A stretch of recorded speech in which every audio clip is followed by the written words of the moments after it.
As I reach the entrance of Rafayel's studio, I'm still thinking about that craft shop I just passed by. Rafayel's birthday is coming up. I plan to make a birthday cake for him, which is what I do every year, but I also want to give him a special gift. The cotton plushes at that craft store were so cute. I could make one for Rafayel. If the gift can stay by his side, then Rafayel would feel the love I put into every stitch. I started to like this idea even more. Yes. Okay, I'll be there soon. And whatever you do, don't touch that painting.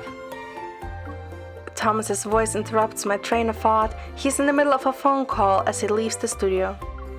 Perfect. I can ask him if Rafayel has work-related matters scheduled for the day. I intercept Thomas, but before I can say anything, he moves his phone away slightly and lowers his voice. Oh, I know what you want to ask. Raphael's birthday, right? I'm really busy right now. Let's talk about it at the gallery in a couple of days. Thomas points at his phone. Well, I have no choice but to wave goodbye. He turns around and hurries away.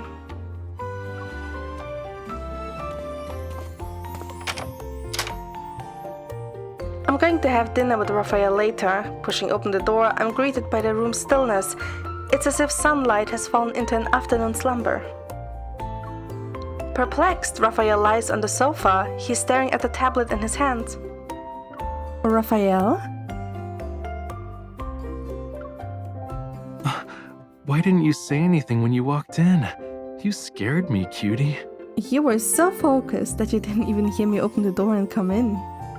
Rafayel turns to face me, raises the tablet in his hand and gestures for me to look at it. I sit on the edge of the sofa. Rafayel lifts his head with a playfully demanding look, then he rests it on my lap as he turns the tablet toward me. On one side of the screen is a painting, and the other is completely blank. There's a line of text that says, Professor's Comments.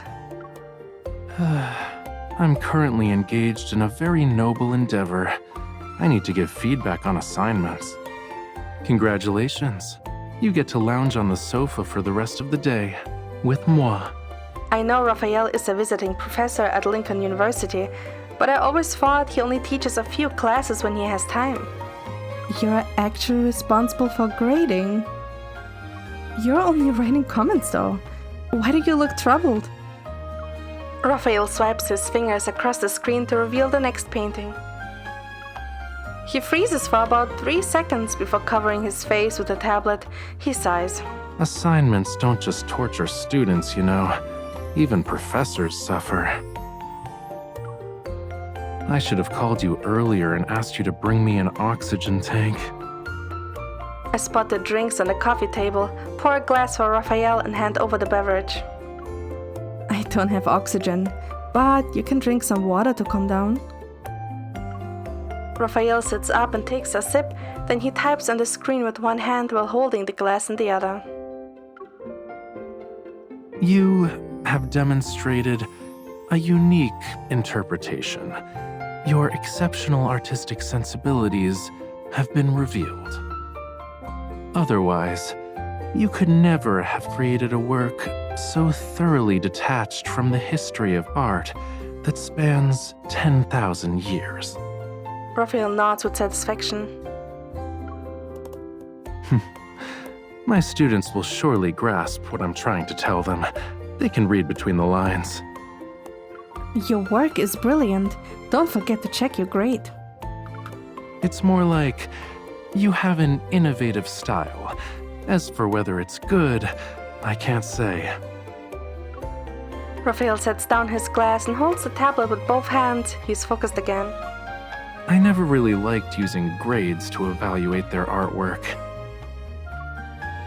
But since they chose to take my class, I'll still give them my honest assessment with due diligence. If I were a student, I'd take your class. Rafayel looks at me, which prompts me to continue. Entertaining feedback in place of grades. If these comments were posted on the campus forum, they'd be viral for weeks. I get it. You want to use my wit to get views and clicks. Shouldn't I be collecting royalties for my creative content? You should be thanking me for giving your course free publicity. And now the turns have tabled. Raphael playfully lunges forward and we start messing around. A vibrating phone interrupts our playful tussle. I take my phone out of my pocket and unlock it. To my surprise, it's an email. It's from Lincoln University. I open the email and discover it's an invitation. It says Lincoln University is preparing for a week-long open house. They're specifically inviting me to be an outstanding hunter representative. To return to campus and share some insights about work and life with the students. When is it? Next Monday. What a shame. I have an event that day, so I won't be able to witness the outstanding hunter in action. I calculate the timing. Raphael's birthday is after the presentation, which means I need to start planning his celebratory surprise.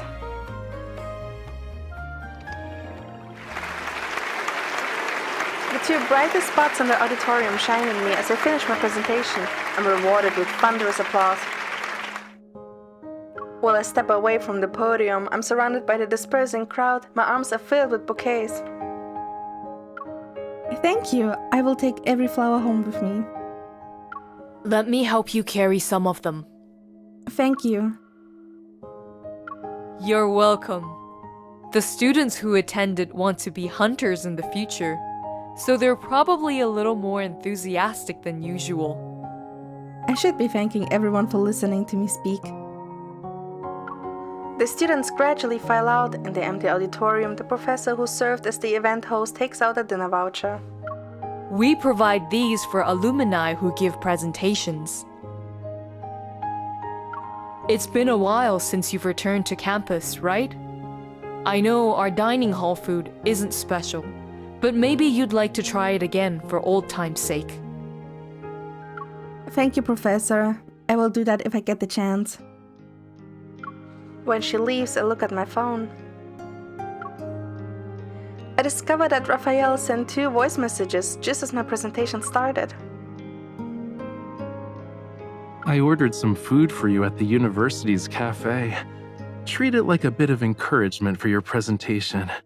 Just give them my name when you get there, and it's yours. Don't forget. Thank you for your thoughtful gesture, Professor Rafayel. I'm going there now.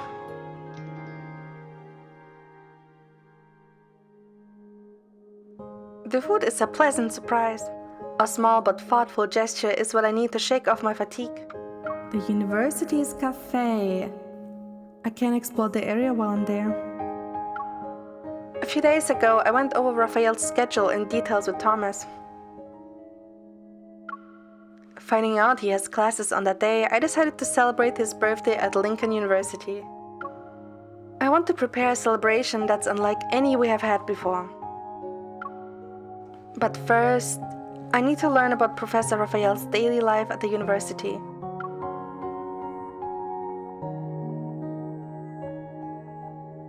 The aroma of coffee fills the room as various cupcakes are displayed in the bright, transparent counter.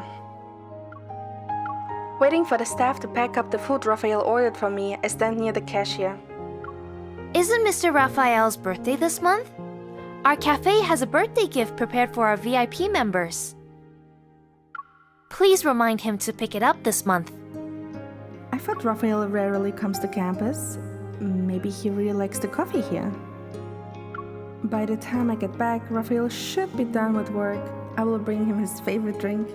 After taking the paper bag from the staff, I don't immediately leave. What does he usually order when he comes here? Mr. Raphael doesn't get much for himself. He's usually here with his students. They're so energetic, and each one is more lively than the next. I can't forget them even if I tried. One time, though, I think it was a few years ago. On Mr. Raphael's birthday, he didn't pick up the gift we prepared for him. She points to a small round table in the corner. He bought himself a slice of cake, ate it, and then left. If he likes that, then we can prepare it for him this year. My gaze lingers on the table as I visualize Raphael's bag. He's sitting alone. This cafe has always been lively. Before I graduated, I loved visiting it with friends. Maybe I crossed paths with Rafayel at some point. We could have ordered the same cake, and he was sitting right behind me. He'd occasionally overhear conversations between my friends and me. If I turned around, I would have probably been curious about the professor who was sitting alone by the window. I had so many chances to meet him earlier. I had all these opportunities for chance encounters, and I missed every single one. An indescribable regret wells up from the depths of my heart. My phone interrupts my thoughts. I look and see the very person I'm thinking about is calling me.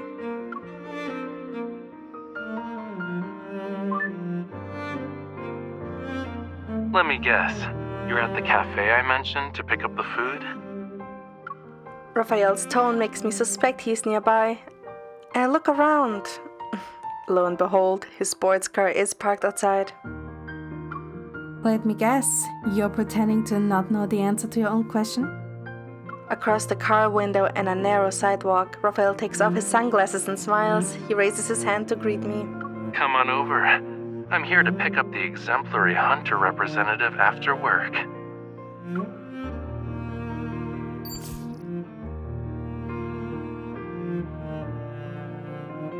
Fine cake again, Professor Rafayel? I couldn't get into your class this year, so I'll have to miss out. No, I'm waiting for someone. Don't tell me you enrolled in my class only because of the free desserts. Of course not. It's for your profound knowledge and... Shush you. Stop right there and don't say another word. Capiche? In the short time since I left the cafe, several students have already gathered around Rafayel. When Rafayel sees me, he repositions his sunglasses on the bridge of his nose and opens the passenger door. The person I've been waiting for is here. I walk to the car and the students seem to realize something as they collectively step aside. Hello, Mrs. Oh, hi. Before I can even process what's happening, I just respond. Just as I'm about to explain, Rafayel interrupts me. Hurry off to class now, kiddos. We've got an alone time quota to meet. Rafayel walks to the other side of the car, but I stop the students before they can leave. There is something I might need your help with. Can one of you give me a contact information? After quickly adding one of the students, I get into the car and act as if that didn't happen. What were you guys talking about? Nothing. They just said hello to me. Come on, let's go.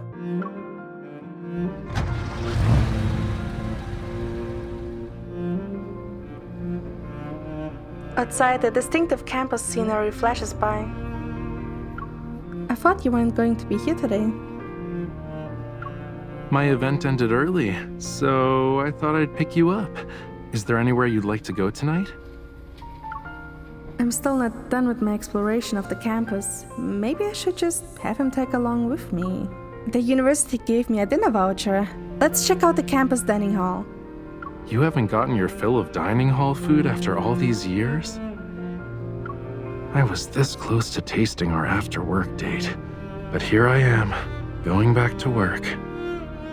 Despite Rafayel's complaints, he turns the car back to the dining hall.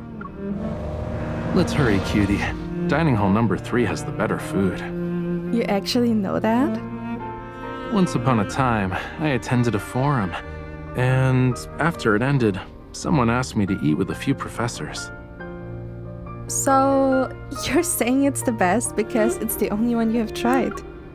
Rafayel snaps his fingers. He's silently admitting I'm right.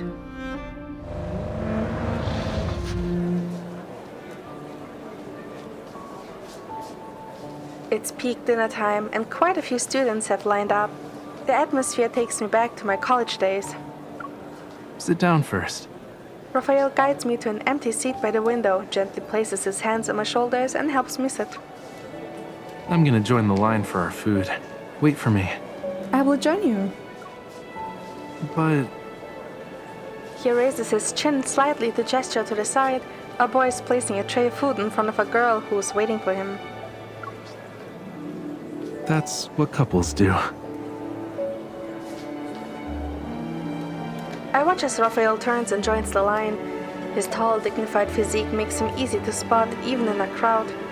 My phone vibrates twice on the table. I unlock it. I find I have been added to a group chat by Raphael's students called 0306 Special Operation. Messages are flying as they brainstorm ways to pull off the perfect birthday surprise for him. Seeing their enthusiasm, I can't help but open the forum to see what students think of Raphael. I'm surprised to find their comments about him are eloquent and witty. I'm so engrossed in reading that I let out a soft chuckle. Suddenly the table gently shakes. Raphael sets down his tray. With an amused expression, he watches me. I lock my phone, pretend I'm not doing anything, and sip the juice he bought me. I worked so hard as I waited in line, you know. But in the end, my pain makes you giggle. I wasn't laughing at you. I unlock my phone again. I want to pick out a few of the best comments to read to him. Look at this. A student says, "You have an amazing fashion sense," and they have been fighting the urge to ask you where you shop. After reading it out loud, I realize how strange that sounds. I quickly pull up another comment. This one says, "They don't understand your lectures, but they really appreciate your face." Let's look at another one. He's incredibly cultured with so many notable artistic achievements that I don't think I could reach his level even if I studied for 8 lifetimes. Raphael sits down next to me, extends his arm across my shoulder, and locks my phone. Cutie, I can guess what they're saying even if you don't read them out loud. Weren't we students too? I pick up my chopsticks and start eating. Curious, I meet Raphael's gaze. When I was a student, I had an art history professor who always liked taking the class to museums. He was supposed to be teaching us, but he'd be so engrossed in the artwork that we had to hunt him down when the museum was about to close. Then there was another professor who would call up a few students to act out scenarios based on scripts he wrote. This was whenever we did quick sketches. He insisted that our drawings capture the narrative of the story he created. With teachers like that, I'd probably never fall asleep in class. That's why I want to be the kind of professor whose students are never bored. Based on the comments, you have succeeded. I take another bite of my food. I guess they never changed the chef. The food tastes exactly the same as when I was a student. Did you have someone to eat with back then? My roommates used to eat with me, but then they all started seeing someone, so I could only eat by myself. A shadow falls across the table as Raphael leans closer and offers his drink. The straw touches my lips. You poor thing. Luckily, you don't have to be alone anymore. The art wall, the library, and then the artificial lake. At night, I sit cross-legged by the coffee table and use a pen to connect several points on the university map. On my phone is a forum post titled "Lincoln University's Top 10 Dating Spots for Couples." I will take Raphael to these places on his birthday. It's one way we can make up for the time we have lost. After finalizing the route, I take out some glue. Using it and some pieces of cardboard, I make a small box. I will use this to hold candy for everyone when the time comes. I have organized a small activity where people can exchange birthday blessings for candy. They can get a sweet treat in exchange for writing a birthday message on a note. I hope that on Raphael's birthday he receives well wishes from every corner of the world. To ensure everything runs smoothly, I decided to check the locations in advance.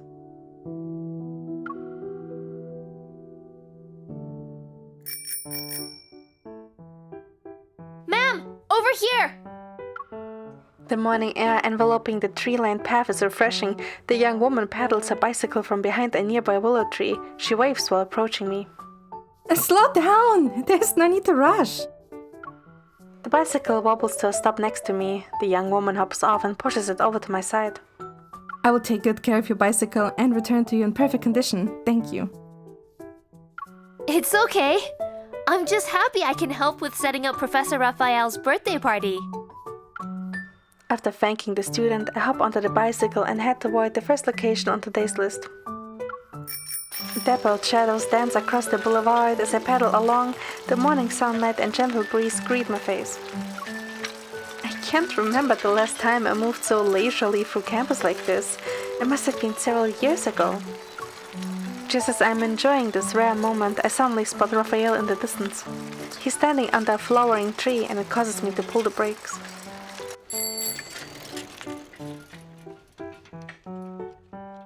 Why is Rafayel here so early in the morning? Oh, it looks like one of his students is next to him. Thinking Rafayel hasn't spotted me yet, I get off the bicycle. I try to slip away using a small side path. Where are you going?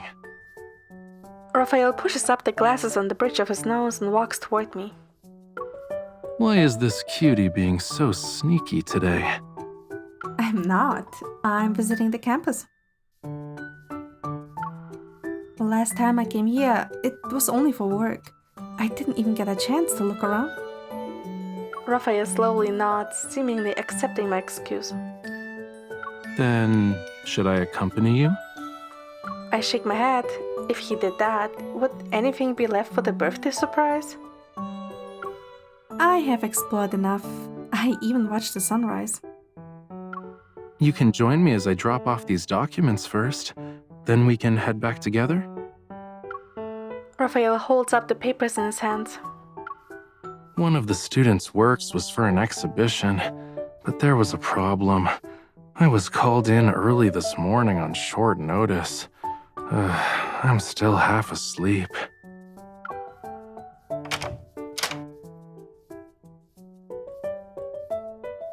The faculty office building is still sleeping this morning. The footsteps belonging to me and Rafayel echo through the empty hallways. As the door opens, the sunlight streaming across the desk momentarily blinds me. Rafayel moves ahead of me and quickly pulls down the blinds. It's a private office. I approach the desk and bend down to examine several paintings that are stacked against the wall. Each one has a completely different style. They don't look like Rafayel's works either. These were submitted by my students. They're worried their paintings might go missing in the public studio, so they brought them here. Rafayel puts away the documents and perches himself on the edge of the desk. They figured out I won't say no to them. No wonder you students are always talking about you online. They really like you. For a professor who rarely shows up, your work is more interesting than I expected. It's not the work that's interesting, actually. It's the students. Their creativity is no worse than mine was at their age. At least they're always surprising me with something new. Noticing the exhaustion on his face, I take his hand and guide him to sit down in the chair. Let me massage your temples. We can leave after you have rested for a bit.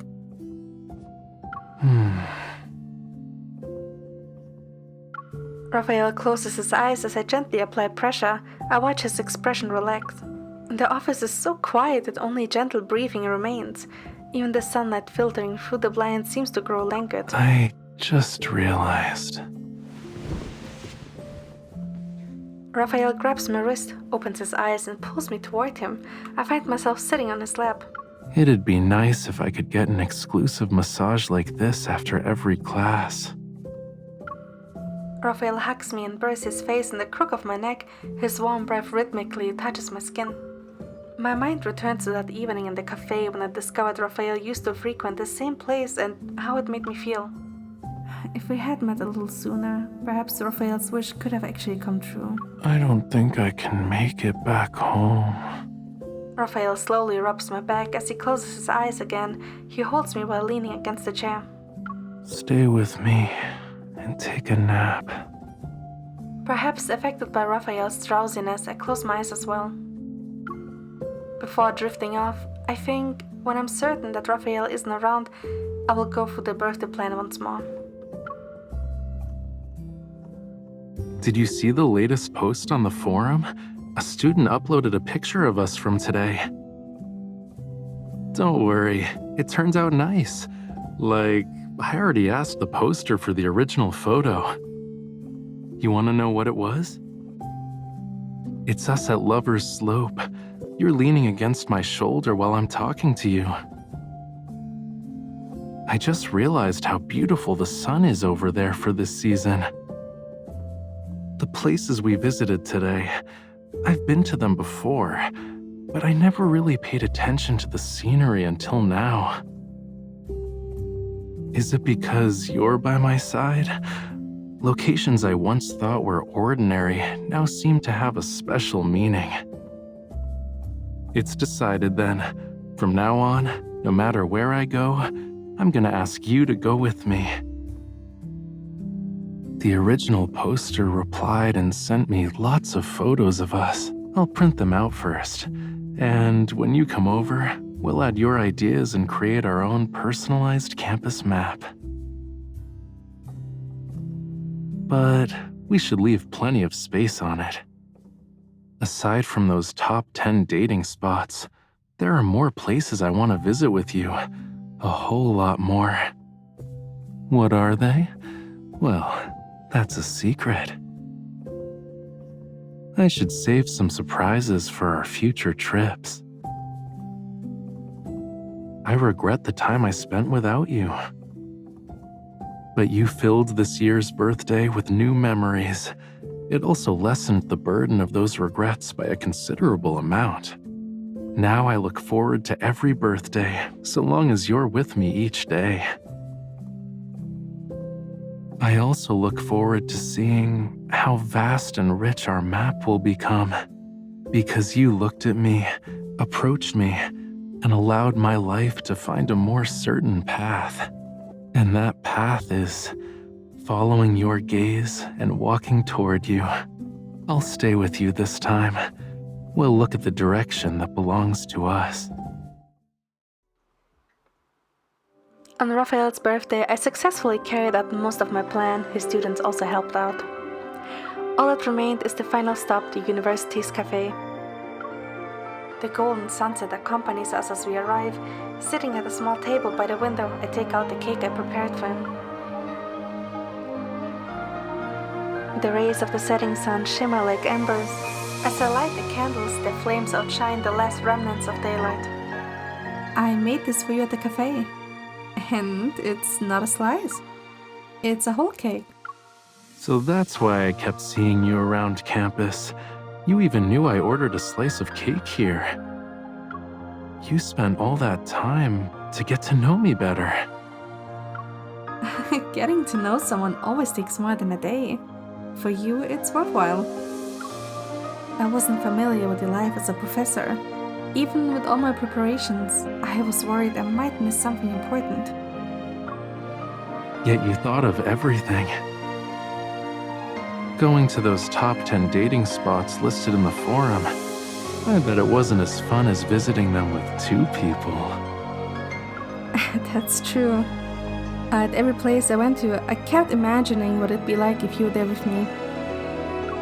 Since we did that today, was it exactly like you imagined? It was a lot more interesting. I felt like I was fulfilling a dream that might have never become a reality. I pushed the cake a little closer to Rafayel. The candles have burned for a while. My wish has come true. Are you sure you don't want to hurry and make yours? Shouldn't you sing happy birthday? I'm ready.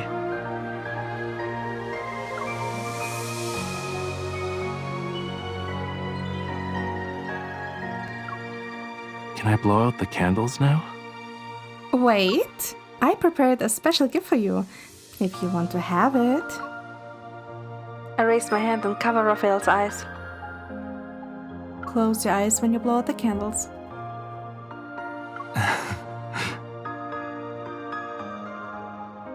Ta-da! Can you tell who this adorable plushie is supposed to be? Ooh, he's like a hero in those fairy tales. I bet he's waiting for his princess. They'll have the happiest ending, cutie. I'm gonna make a plushie of you too, but I won't give it to you. It's better if they're together. I'm glad you like it. I was actually kind of nervous. Raphael tightly hugs the plushie. You were worried I wouldn't like something you made? Although the candle's light has been extinguished, a flame still dances in Raphael's eyes. It's the flickering glow of his affection. You know, I rarely celebrated my birthday in the past. Back then, I only ordered a slice because I overheard a girl here ask for one. My heart stirs, and the cake's sweet scent of forgotten memory begins to surface. I figured that this cake must be delicious since she enjoyed it, so I wanted to try it. Surprisingly, that day turned out to be my birthday. Isn't it incredible? Even though our only connection back then was a cake, somehow we were fated to celebrate that day. Despite it being a chance encounter, you turned it into a special moment. If I had turned around that time, I would have seen you, right? Raphael hears the regret and disappointment in my voice as if he's recalling those distant times. To me, the time we've spent together is just a little late. That doesn't mean we missed our chance. It's astounding how falling in love with someone has nothing to do with when or where you meet them. The timing wasn't perfect, yeah, and I wasn't the best version of myself when we met. His gentle gaze's determination helps me let go of regrets I can't change. But I still believe that even if we had met differently, or let's say our story unfolded with different chapters, we'd still end up exactly where we are now.